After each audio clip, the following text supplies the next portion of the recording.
Welcome to Let Me Fix This. Enjoy the video. You start by ensuring you're on an administrator account and that all work is saved. Driver updates can trigger reboots. Open Device Manager immediately. Right-click Start, choose Device Manager, or press Windows plus X then M. Once open, expand disk drives and note the exact model names. This helps avoid wrong driver installs. Make sure to leave your system online. Windows Update and manufacturer downloads may be required. After that, you're ready to check driver versions and launch the update steps. Now update the driver.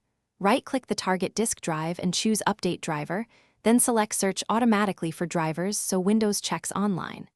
If Windows can't find a newer driver, choose Browse My Computer and point to a downloaded INF or driver package from the manufacturer.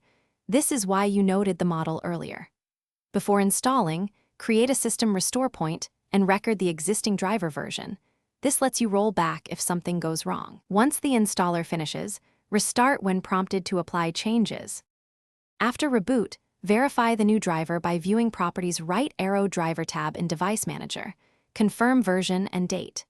If you encounter instability or reduced performance, immediately roll back the driver from the Driver tab or Run System, restore to your prior point. Boot to safe mode if Windows won't start. Make sure to check Event Viewer and any manufacturer diagnostic tools for hardware errors. If problems persist, document error messages and contact the drive maker. Having the exact model and driver version speeds resolution.